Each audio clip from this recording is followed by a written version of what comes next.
Well, there is no doubt that we find ourselves in unexpected and unprecedented times, and all of us here at Truth for Life are thinking of you and praying that you will know a special measure of God's grace and comfort. As you know, I turn to hymns all the time, and some of my favorites have been uppermost in my thinking, not least of all the familiar lines, "Father, I know that all my life is portioned out for me."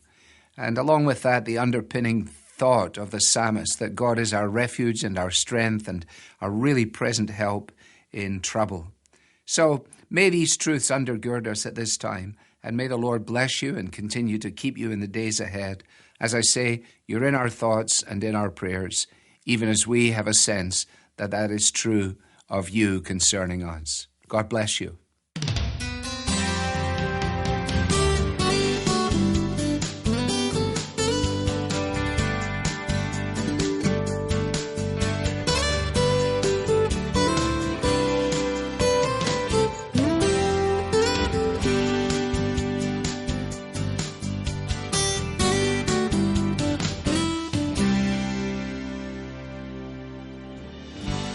When we think about Jesus, we often imagine him patiently teaching the disciples or compassionately healing the sick. Today on Truth for Life, Alistair Begg draws our attention to a story in Mark chapter 11 that illustrates another aspect of Jesus' character, and it might surprise you. We'll also be referencing Jeremiah 7 in this message. A couple of years ago, when I was back in the United Kingdom, I was listening to the radio as I was driving in the car. It was one of these call-in programs, and a lady called in, and she was dreadfully irate, and the focus of her concern was Birmingham International Airport. Not just the airport itself, but what was going on at the airport. And she went on to explain to the person who was the host of this program that she had been traveling through the international airport, and she had all of her bits and pieces ready to go through the security system, only to discover that when they looked through her materials, she did not have them in the way in which they would like to have them when it came to clear plastic bags. She told the host that she did actually have a clear plastic bag, but it was not the plastic bag they wanted. And they insisted on having the one they wanted, which would be bad enough, except for the fact that they were charging £1 for each bag that they insisted on having people use. So she was absolutely infuriated by the fact that these people were involved in financial skullduggery, as she put it, and that something ought to be done with Birmingham National Airport. Well, any kind of injustice like that, I think that is something of an injustice, it brings out anger, and understandably so. And you don't have to go to Birmingham International Airport to come across this. And it was just this kind of thing that Jesus encountered as he went into the temple precincts, having arrived in Jerusalem, gentle and riding on a donkey. Having made a decisive and dramatic entry into the city, making sure that everyone saw him, and doing it in such a way that the interest would be stirred and the thoughtful people would recognize that this was a veiled assertion of his messianic kingship. What he then goes on to do in the temple is to reveal the fact that not only is he the king who is riding in on this donkey, but he is, if you like, the high priest who has every legitimate right to preside over the affairs of the temple.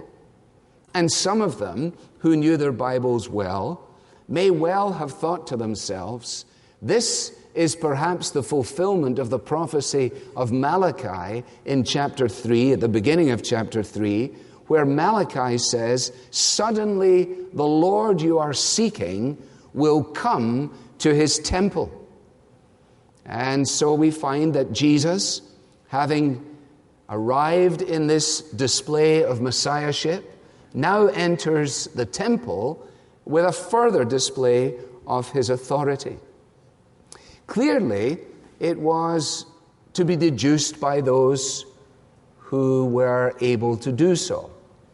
I say that it is a veiled assertion of his messiahship. If it had been open and straightforward and recognizable to the entire populace, then presumably the Roman authorities would have stepped in and done something about it, because they were not going to allow anyone to arise that would challenge the authority of their Roman jurisdiction.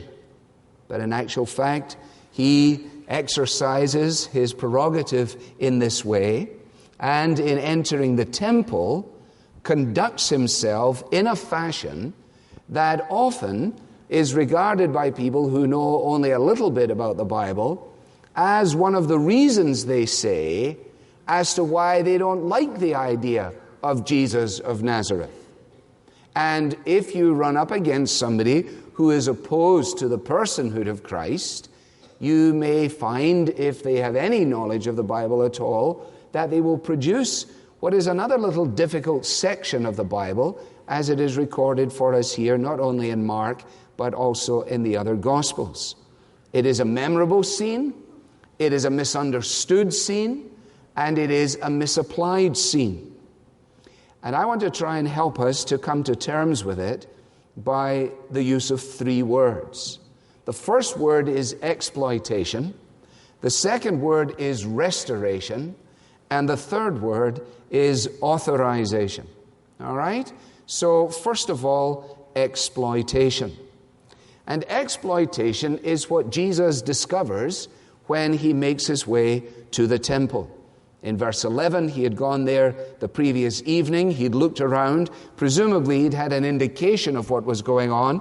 But Mark tells us, since it was already late, he'd gone back to bed out in Bethany and with his 12 friends. But now, the next day, he comes, and on reaching Jerusalem, verse 15 tells us that he entered the temple area.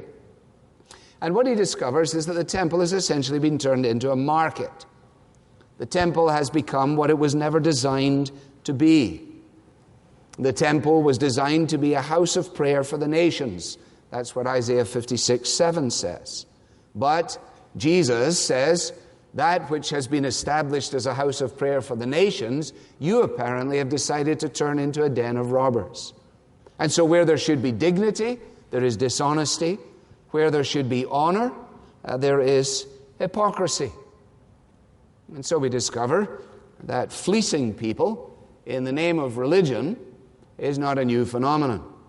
At this time, inspectors were appointed to examine the creatures that were being brought to the temple for the offering of sacrifice. There was an inspection fee, and then once the inspection fee had been paid and the inspection had been carried out, fairly routinely, the inspector said, "I'm sorry, this dove doesn't qualify. However, I have good news for you. We have some lovely little doves over here, especially prepared, and I know that the dove that you bought cost you a quarter, 300 yards up the street. We have a lovely dove for you here. That'll cost you $1. Okay? And so the people were trapped. It was a form of protectionism. And that's what they were doing. The money changers were at the same game, presumably, because the only acceptable currency in the temple was Tyrian coinage. Because the Tyrian shekel was the closest to the old Hebrew shekel that was available. And so if you came into the temple with Greek and Roman currency, it didn't work. So they got you first on the exchange rate. Then once they've got you on the exchange rate, then they up the ante on the purchase price of that which you were using for your sacrifice. Nice group. Pretty good deal. No wonder they had it all set up. Jesus doesn't like this. The prophet had warned against it. That's why we read in Jeremiah 7. It's very clear, isn't it? He said, this is my house. This is the way you conduct yourself in my house. If you conduct yourself in this way in my house, I will then bless and encourage you. If you choose not to, remember, I'm watching you. So the exploitation is then responded to by Jesus by restoration. Restoration. And Mark is the most cryptic of the gospel writers in describing this scene. John is perhaps the most expansive, and I encourage you at your leisure to read them and to fill in the various aspects that are conveyed there. Jesus is responding to what he has found. And immediately upon reaching this situation, he began driving out those who were buying and selling there. He overturned the tables of the money changers and the benches of those selling doves, and he would not allow anyone to carry merchandise through the temple courts. Isn't that an interesting little observation? This is one of the places where when you read the Bible, you say, there's no way that this was an invention. If somebody was inventing something, they don't put in little details like that, and he wouldn't allow them carry merchandise through the temple courts.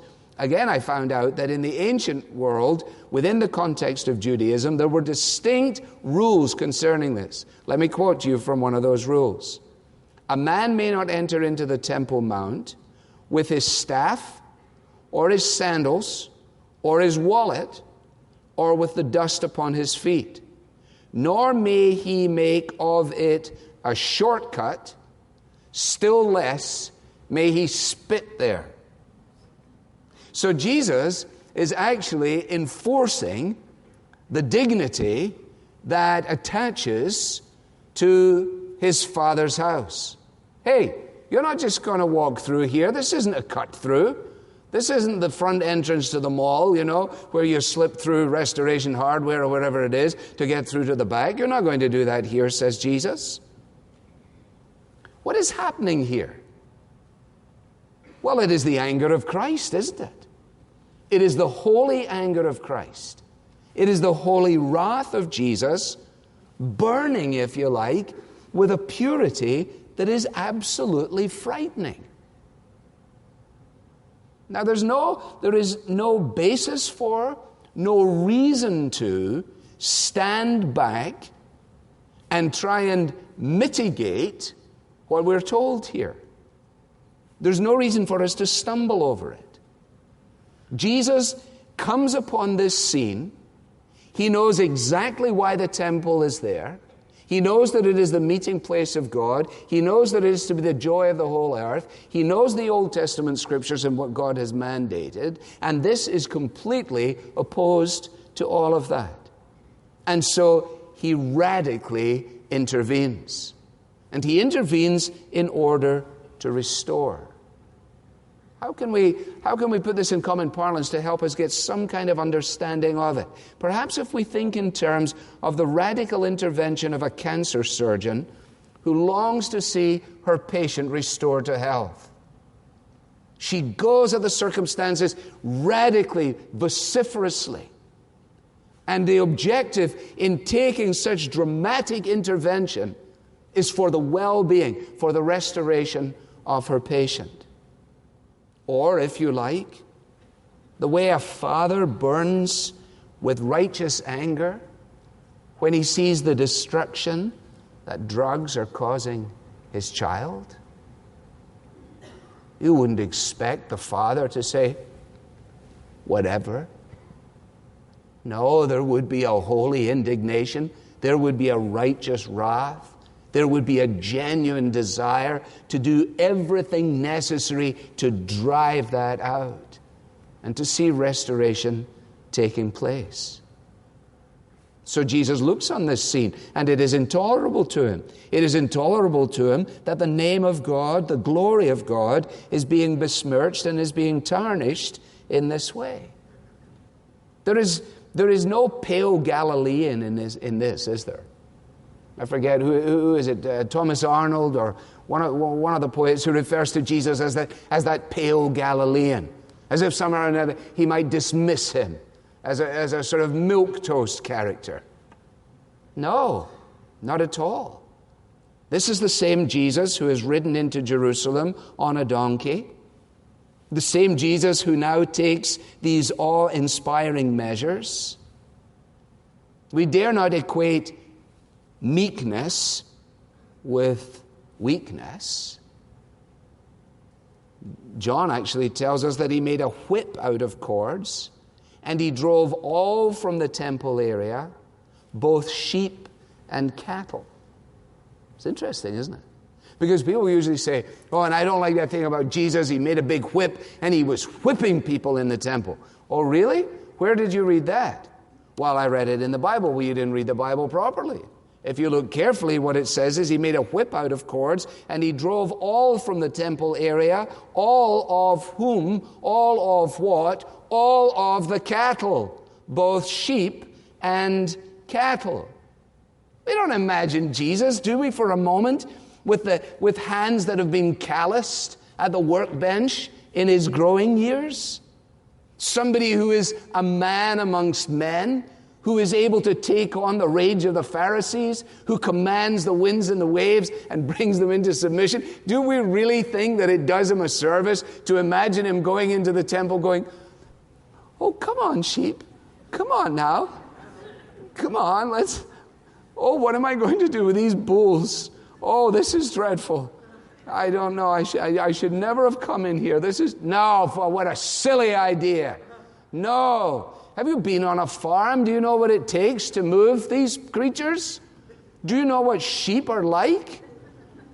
Of course you do. They smell, for one thing, as bad as anybody. And these large creatures do not respond the way you think your dog responds to you. Those of you who are dog whisperers that I hear talking to your dogs. Oh, come on now, Reginald, let's be going along. This is no way to be conducting yourself in Aurora. Come along now, give me a break. I can show you how to get the dog in your car. You may not like it. So Jesus steps in. This is not right, he says. Let's have you out of here. Let's first of all have these creatures out of here, and you fellas, you might as well get this stuff cleaned up right now. Let me help you. Let me get you started. It's all going to have to go, so let me just start it on its way. Isn't that what he's doing? Why? Because of his ego? No. Because the zeal for the house of God consumes him. You shouldn't be in here. It would be like a man finding another man in his marital bed with his wife. What? Well, let's have a little conversation about this, shall we? Why don't we have a coffee and just think? Get out! Get out! That's what's happening. That's the zeal. It's the zeal of a husband for the marital moral protection of his wife. It's the zeal of a father for the protection of his daughters. This is no time for a conversation. This is not a time for deliberation. This is a time for restoration. Will you kindly take your stuff and leave? This is Christ. Zeal for the house of God consumes him. If you would like a holiday book to read How the Scots Invented the Modern World. It's a historical book. It's not a funny book. It's not like how the Irish invented everything, which they didn't. It is written by a professor from Johns Hopkins University. It's been in paperback for a long time. It only comes to mind as I say this because the book opens in a staggering way with the story of a university student being hanged in Scotland in the 17th century for open blasphemy, for walking in the streets of Edinburgh and decrying Almighty God and using his name in vain. He was hanged. Why? Zeal for the name of God consumed the culture. Zeal for the house of God consumed the Son of God. So the exploitation results in restoration, And I'll finish up with this, but interestingly, the Pharisees don't actually challenge his actions. If they had any real sense of dignity, if they had any authority of their own worth talking about, then they would have taken care of this. They would have cleaned up the sanctuary a long time ago. But no, actually, they don't challenge his actions. They challenge his authority. And it is his authority that they're concerned about, and that's why they look for a way to kill him. Actually, in the Johannine version, they say, who is this fellow and by what authority does he do this? Do you have a sign that you can give us that suggests to us that there is some authorization that is legitimate in you coming in here and doing all this stuff? And it is in that context that Jesus says, I'll give you a sign, destroy this temple, and in 3 days I'll raise it again. They don't know what to do with that at all. Now, the recurring pattern all the way through the gospel is, by whose authority does he do this? Whether it's the disciples saying, what manner of man is this that even the winds and the waves obey him? Or, remember in the healing of the paralytic, when he says, which is easier to say your sins are forgiven or pick up your bed and walk? He says, having said, son, your sins are forgiven, in order that you might know that the Son of Man has authority on earth to forgive sins, I now say, pick up your bed and walk. What Jesus has done in his arrival, dramatic, decisive as it is, dangerous, is to reveal himself by his words as the prophet who was to come, speaking from God to deal with our ignorance. He has revealed himself as the king who comes, riding in to Jerusalem to subdue all of our rebellion. And he has revealed himself as the priest who comes, not only to cleanse the temple precincts, but to cleanse our hearts and to deal with our alienation. What sign can you give us? What better sign than the sign that is laid out on our communion table? This is my body that was broken for you. This is my blood that was shed for you. The reason that I have come into town is in order that I might die. The reason that I have come to restore this temple to the purposes of my Father is because in this temple, not so long from now, this massive curtain, which closes the Holy of Holies off from all but the most orthodox of the religious leaders, this great curtain will be torn in two. And frankly, I don't want all this junk in here when it happens. What did he discover? Exploitation. What did he do? Restoration. And consider what he provided. His authorization.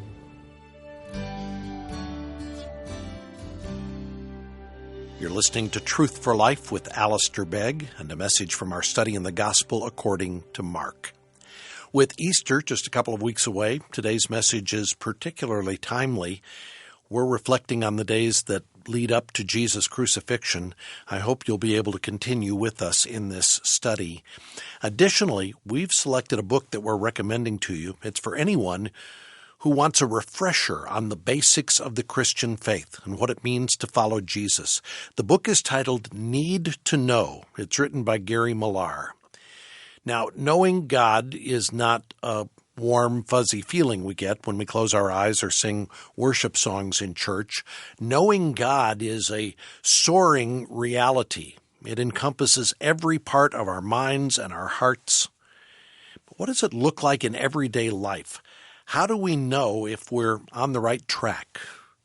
Gary Millar gives us a tremendously insightful roadmap to Christian living in this book.